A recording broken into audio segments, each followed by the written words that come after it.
Você já sentiu um frio na espinha só de pensar no fim de tudo? Aquela sensação incômoda de que talvez você não esteja espiritualmente preparado para o que vem depois? Muitas pessoas vivem com essa dúvida silenciosa, uma ansiedade que corrói a fé, se perguntando: será que eu fiz o suficiente?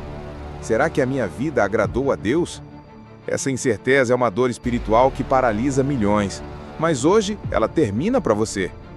E se eu te dissesse que toda a sua jornada espiritual, cada oração e cada lágrima, se resume a apenas 3 perguntas, não 50, não 10, 3. E a sua resposta a elas é a única coisa que vai determinar se você passará a eternidade na presença de Deus ou separado dele. O que vamos revelar neste vídeo não é uma teoria teológica, são as questões exatas tiradas diretamente da Bíblia, que Jesus Cristo fará a você em seu encontro final. Ignorar isso é como ir para a prova mais importante da sua vida sem ter a menor ideia do que será perguntado. O risco é a sua alma. E é por isso que preciso ser muito direto com você. Uma estatística do nosso canal mostra que a grande maioria das pessoas que são tocadas e transformadas por mensagens como esta não está escrita. Se a sua alma está buscando segurança, se você sente que precisa dessa verdade para fortalecer seu caminho, faça um favor a si mesmo e ao seu futuro espiritual. Pare por um segundo e clique agora no botão de inscrever-se e ative o sino. Isso garante que você não vai perder as próximas revelações que podem ser a resposta para as orações que você tem feito no escuro do seu quarto. Agora, prepare o seu coração. Deixe as distrações de lado, porque a conversa que teremos aqui pode ser a mais crucial da sua vida. Fique até o final, porque entender essas 3 perguntas é a chave que pode abrir a porta da eternidade para você. Primeira pergunta: o que você fez com Jesus Cristo? Olha, vamos começar com o que talvez seja a pergunta mais colossal e fundamental de toda a existência. Uma questão que ecoa pela eternidade e define o nosso destino muito além do que podemos ver ou tocar. Pense nisso por um instante. Um dia, cada um de nós, sem exceção, terá um encontro marcado, uma audiência pessoal que não pode ser adiada ou evitada. Esse é o tão falado dia do juízo final. Mas quero que você o enxergue menos como um tribunal assustador e mais como um momento de clareza absoluta, o instante em que a verdade do nosso coração é revelada. E no centro desse momento estará uma única figura, Jesus Cristo. E a primeira pergunta que ele fará não será sobre sua religião, suas boas obras ou os erros que você cometeu. A pergunta é infinitamente mais pessoal e direta, e ela é a chave mestra que abre todas as outras portas da nossa jornada espiritual. Ele vai olhar em seus olhos e perguntar: o que você fez comigo? Veja bem, o Evangelho em sua essência mais pura se resume a isso. Não é um sistema de regras, mas o desvendar de um relacionamento. A Bíblia inteira aponta para essa interação. Em João 3,18, a coisa fica cristalina. Quem crer nele não é condenado, mas quem não crê já está, porque não creu no nome do Filho único de Deus. É uma linha divisória.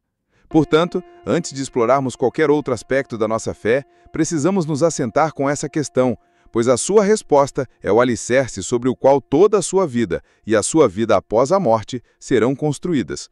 É o ponto de partida para a verdadeira salvação e para um genuíno relacionamento com Deus. Agora, vamos mergulhar um pouco mais fundo nessa questão, porque a resposta que ele procura não é algo que simplesmente decoramos de um catecismo. Lembre-se da cena descrita em Mateus 16. Jesus está com seus discípulos e lança a pergunta no ar: quem os outros dizem que o Filho do Homem é? Eles respondem com o que ouviram por aí. Uns dizem que é João Batista, outros que Elias, outros Jeremias ou um dos profetas. É o tipo de resposta segura, baseada na opinião pública, no que é popular. Mas então, meu amigo, vem a virada de chave. Jesus se vira para eles, para o círculo íntimo, e a pergunta se torna pessoal, quase um sussurro que atravessa a alma. E vocês? Quem vocês dizem que eu sou? É nesse exato momento que Pedro, por uma revelação que não veio da carne nem do sangue, mas do próprio Pai, entrega a sua grande confissão, um dos maiores exemplos de testemunho cristão de todos os tempos. Tu és o Cristo, o Filho do Deus vivo. Percebe a diferença? A pergunta de Jesus para nós hoje é a mesma. Ele não está interessado no que seu pastor, seus pais ou a sociedade dizem sobre ele. Ele quer saber o que você diz. Essa declaração pessoal é o nascimento da verdadeira fé, uma convicção que brota do coração e inicia uma completa transformação de vida. É o momento em que a sua jornada deixa de ser sobre seguir uma religião e passa a ser sobre seguir uma pessoa. E essa decisão tem o poder de iniciar uma cadeia de milagres reais em sua história, começando pelo maior de todos, o milagre do novo nascimento. Entretanto, precisamos ser brutalmente honestos aqui. Responder, tu és o Cristo, é o começo, não a linha de chegada. Fazer algo com Jesus Cristo vai muito além de uma confissão verbal. Pense em um casamento. Você não diz sim no altar e depois vive como se seu cônjuge não existisse, certo? Seria um absurdo. Da mesma forma, nosso relacionamento com Deus exige uma entrega contínua, uma rendição diária que permite que a graça divina opere milagres em nosso caráter. É aqui que muitos se perdem. Eles têm o que eu chamo de fé de apólice de seguro. Fazem uma oração inicial para garantir a salvação e depois colocam Jesus na prateleira só para emergências. Mas isso não é o que ele deseja. Ele quer ser o Senhor do seu dia a dia, o conselheiro para suas decisões, a força na sua fraqueza. É nesse processo de entrega que começamos a aprender como ouvir a voz de Deus. Não é uma voz audível na maioria das vezes, mas uma direção, uma paz que excede o entendimento, uma convicção que o Espírito Santo planta em nós. É nessa intimidade que a superação de vícios se torna possível, não apenas pela força de vontade, mas porque o desejo por ele se torna maior do que o desejo pelo que nos aprisiona. É um processo que exige perdão, tanto para perdoar a si mesmo, quanto para receber o dele. E é a base para qualquer cura divina, seja ela física, emocional ou espiritual. Então, como isso se parece na prática? Como vivemos uma vida que responde ativamente a essa pergunta? Começa com um compromisso sério com a Bíblia. Não a veja como um livro de regras empoeirado, mas como um mapa do tesouro para o seu propósito de vida, a carta de amor do Criador para você. Dedique tempo a ela todos os dias, mesmo que sejam apenas 10 minutos. Peça ao Espírito Santo que lhe dê revelação. Em segundo lugar, desenvolva uma vida de oração poderosa. E não precisa ser algo complicado. Que tal começar com um método simples que você pode usar em qualquer lugar? Chame-o de pausa de gratidão. 3 vezes ao dia, pare por 1 minuto e simplesmente agradeça a Jesus por 3 coisas específicas. Isso treina seu coração a reconhecê-lo em meio à correria. E esteja ciente, meu amigo, que ao fazer isso, você entra de cabeça na batalha espiritual. O inimigo não se preocupa com cristãos nominais, mas ele odeia aqueles que buscam intimidade. A realidade de anjos e demônios é mais presente do que imaginamos, e nossa vida de oração e submissão é a nossa maior arma. Entender isso é um dos maiores sinais de um verdadeiro cristão. A consciência de que nossa cidadania não é deste mundo, e que estamos lutando por algo muito maior que nossos problemas diários. Cada passo de obediência é uma vitória no reino espiritual. Finalmente, a resposta a essa primeira e mais crucial das perguntas reverbera por toda a eternidade. Fazer algo com Jesus Cristo, ou seja, recebê-lo, crer nele, rendendo-se ao seu senhorio, não é apenas uma estratégia para ter uma vida melhor agora. É a única resposta que resolve a questão da vida após a morte. Pense na lógica divina, na beleza disso. Ao nos unirmos em vida àquele que é a própria ressurreição e a vida, a morte se torna apenas uma passagem, uma porta.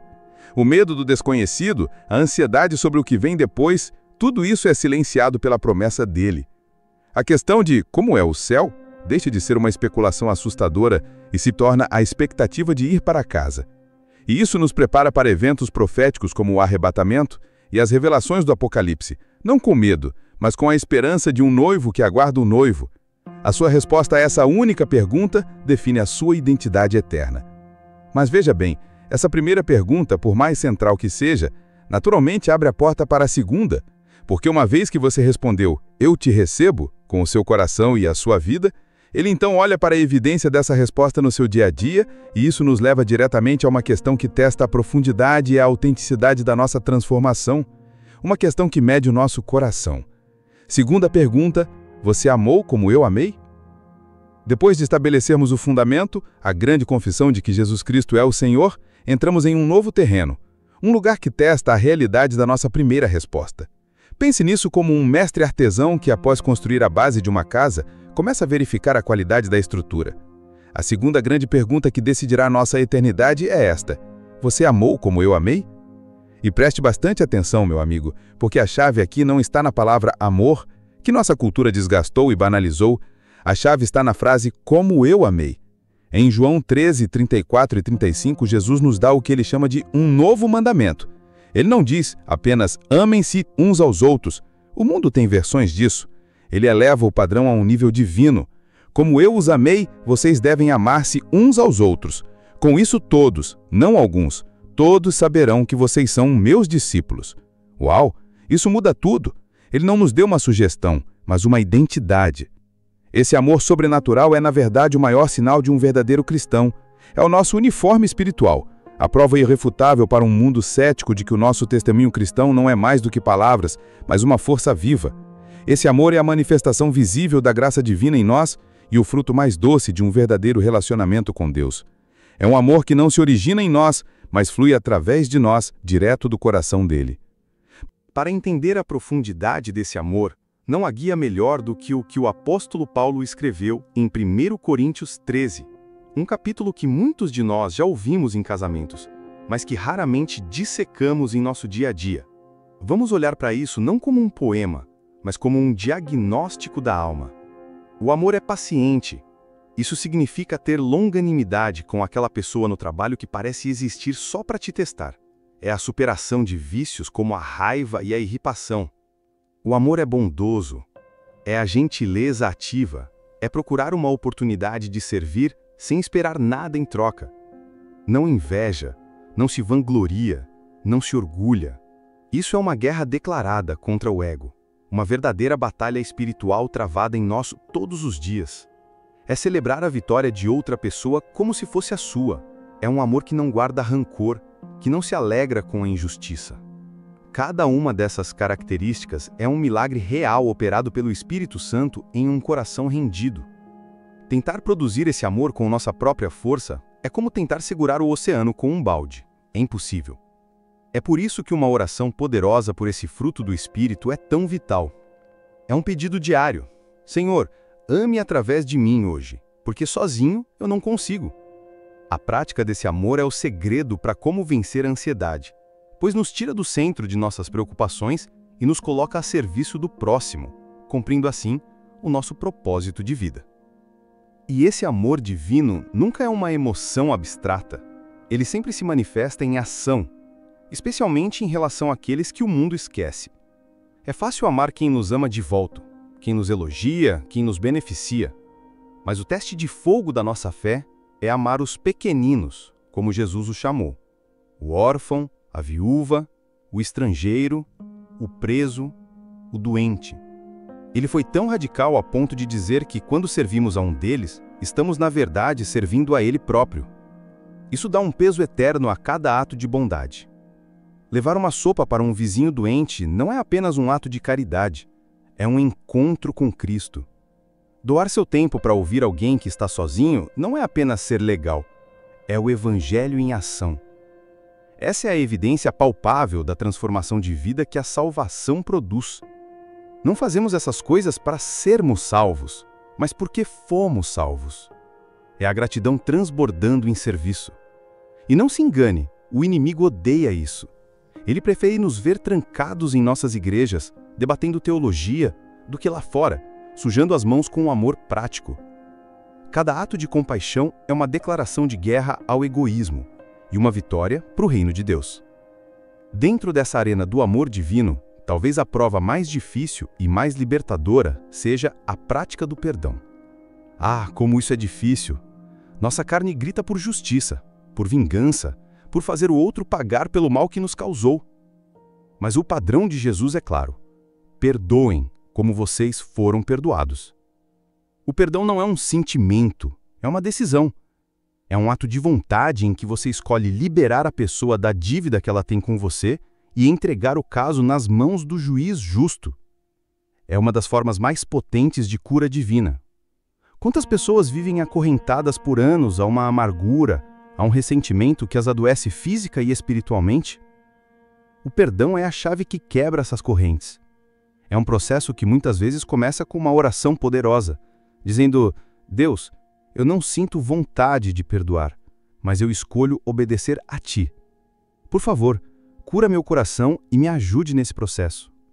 Cada vez que escolhemos o perdão em vez da amargura, estamos vivendo um testemunho cristão poderoso e silenciando as acusações de anjos e demônios que se alimentam de nossa falta de perdão. É um passo gigantesco na jornada de quem deseja, de fato, amar como Ele amou. Ao final de tudo, no dia do juízo final, quando estivermos diante do trono, a qualidade do nosso amor será pesada na balança. Paulo nos diz em 1 Coríntios 13 que, no fim, a fé e a esperança terão seu lugar. Mas o maior destes é o amor. Por quê? Porque Deus é amor. O amor é a atmosfera, a própria essência de como é o céu. É a única coisa que levaremos dessa vida para a vida após a morte. Nosso conhecimento, nossas profecias bíblicas, nossas realizações, tudo isso passará. Mas o amor que demos, o amor que cultivamos, o amor que nos tornamos, isso permanecerá para sempre. É a moeda do reino eterno. Cada escolha de amar sacrificialmente aqui na terra é como enviar um tesouro para a eternidade. Então, depois de sondar a nossa confissão e examinar a qualidade do nosso amor, a última peça do quebra-cabeça se encaixa. Ele olha para a vida que nos foi entregada, para o tempo, para os talentos, para as oportunidades, e faz uma pergunta que revela como administramos os tesouros que ele colocou em nossas mãos. Uma questão de mordomia e responsabilidade. Terceira pergunta: o que você fez com os dons e oportunidades que eu te dei? Chegamos, enfim, à terceira e última grande questão. Aquela que funciona como uma auditoria divina da nossa vida na prática. Depois de termos o nosso coração sondado sobre a nossa confissão em Jesus Cristo e a qualidade do nosso amor, a atenção se volta para a nossa comissão. É a pergunta da responsabilidade, da mordomia cristã. Imagine a cena. O mestre, antes de partir, nos confia os seus bens. E é exatamente isso que ele faz. A parábola dos talentos, que encontramos em Mateus 25, 14 a 30, é um dos mais claros vislumbres de como seremos avaliados. O texto diz que um senhor entregou os seus bens aos servos, dando 5 talentos a um, 2 ao outro e 1 ao terceiro, a cada um segundo a sua capacidade. Repare bem nessa frase. Não há injustiça aqui.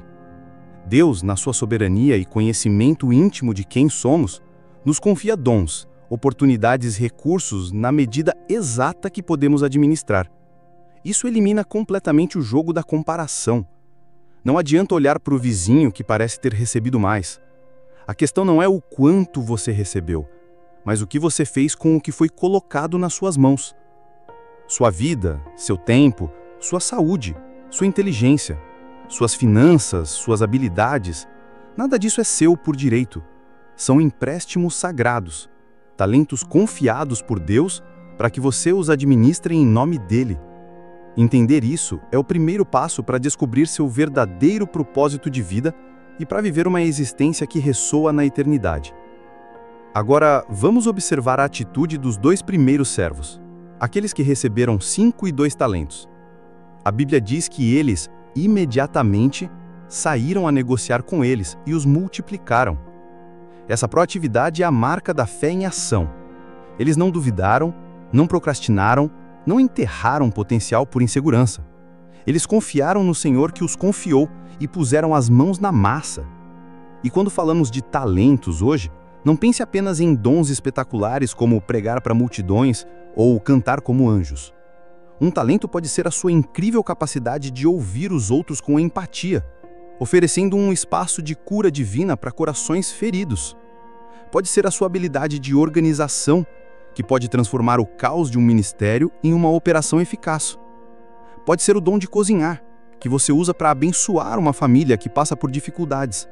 É sobre ver o que você tem nas mãos e perguntar numa oração poderosa: Senhor, como eu posso usar isso para o seu reino? É nessa disposição que vemos milagres reais acontecerem, pois Deus tem o prazer de multiplicar o pouco que oferecemos com um coração sincero. E veja só a recompensa deles. Muito bem, servo bom e fiel. Foste fiel no pouco, sobre o muito te colocarei. Entra no jogo do seu Senhor.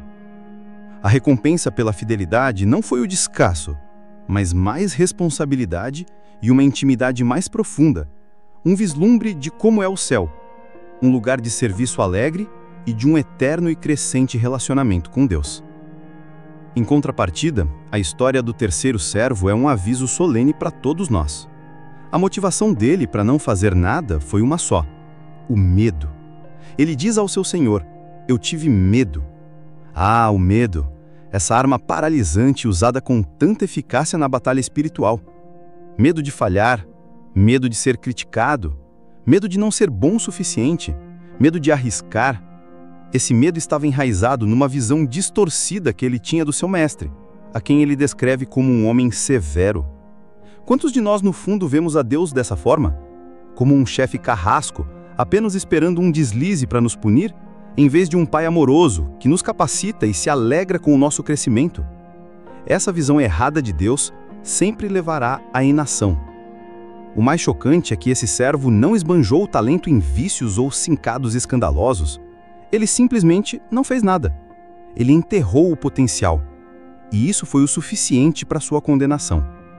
O Evangelho não é um chamado à passividade segura, mas para uma vida de fé ousada e frutífera. A inação, a apatia espiritual, o não atrapalhar como meta de vida, tudo isso é ofensa para um Deus que nos criou para dar frutos. Como vencer a ansiedade e o medo que nos paralisam? Começa por crer no verdadeiro caráter de Deus, um Deus de graça divina, que nos oferece salvação e nos convida a participar de sua obra grandiosa. Então a pergunta que fica é: como eu descubro e uso meus talentos? É mais simples do que parece. Comece olhando para dentro e para fora. O que te move? O que faz o seu coração queimar? Que tipo de atividade você faz e o tempo? Então a pergunta que fica é: como eu descubro e uso meus talentos? É mais simples do que parece. Comece olhando para dentro e para fora. O que te move? O que faz seu coração queimar? Que tipo de atividade você faz e o tempo parece voar? Essas são pistas dos seus dons. Ao mesmo tempo, olhe para as necessidades ao seu redor. Onde há uma dor que você pode aliviar? Onde há um problema que você pode ajudar a resolver? Muitas vezes, nosso maior chamado está na interseção entre nossa paixão e a dor do mundo. E não espere por um convite formal ou um cargo importante. Comece hoje, onde você está. Use seu celular para enviar uma mensagem de encorajamento, com base na Bíblia, para um amigo que está lutando. Ofereça-se para ajudar com as crianças na sua igreja, para que um casal possa ter um tempo a sós. Compartilhe seu testemunho cristão de superação de vícios com alguém que enfrenta a mesma luta. Cada pequeno ato de serviço fiel é como investir um talento. A verdadeira transformação de vida não é um evento isolado, mas a soma de centenas de pequenas escolhas, de usar o que temos para a glória de Deus, mostrando que entendemos que o perdão e a redenção que recebemos nos impelem a agir. No fim de tudo, no grande dia do juízo final, haverá uma prestação de contas. A parábola é inequívoca. O Senhor volta para acertar as contas com seus servos. Esse dia de acerto de contas está no nosso futuro, tão certo quanto o nascer do sol de amanhã. Não há como escapar da pergunta: o que você fez com os dons e oportunidades que eu te dei? Essa questão final examina a totalidade da nossa vida. Não apenas nossas crenças ou sentimentos, mas nossas ações, nossa produtividade para o reino, nossa fidelidade com os recursos do Rei. A resposta que dermos nesse dia, demonstrada pela vida que vivemos, determinará se ouviremos a mais terrível das sentenças: servo mau e negligente, ou as palavras mais doces e desejadas que uma alma humana pode esperar ouvir. A aprovação final que ecoará por toda a eternidade, validando cada sacrifício, cada esforço, cada ato de fé. Servo bom e fiel, entra no gozo do teu Senhor. Que a nossa vida seja uma preparação constante para que essa seja a nossa realidade na vida após a morte, o culminar de uma jornada vivida em resposta ao chamado do Mestre. E agora, a pergunta final não vem de mim, mas vai direto para a sua alma. Depois de ouvir tudo isso, qual dessas 3 questões eternas mais te desafiou ou te deixou desconfortável? Deixe sua reflexão sincera aqui nos comentários. Você não imagina o poder que seu testemunho de luta e busca pode ter na vida de um irmão que está lendo. Se esta mensagem foi uma luz no seu caminho, não corra o risco de voltar para a escuridão. Inscreva-se agora no canal e ative o sino de notificações. É a sua única garantia de não perder os próximos conteúdos transformadores que preparamos para fortalecer sua alma. Não saia ainda. O vídeo que está aparecendo agora na sua tela foi escolhido a dedo para ser o próximo passo na sua jornada.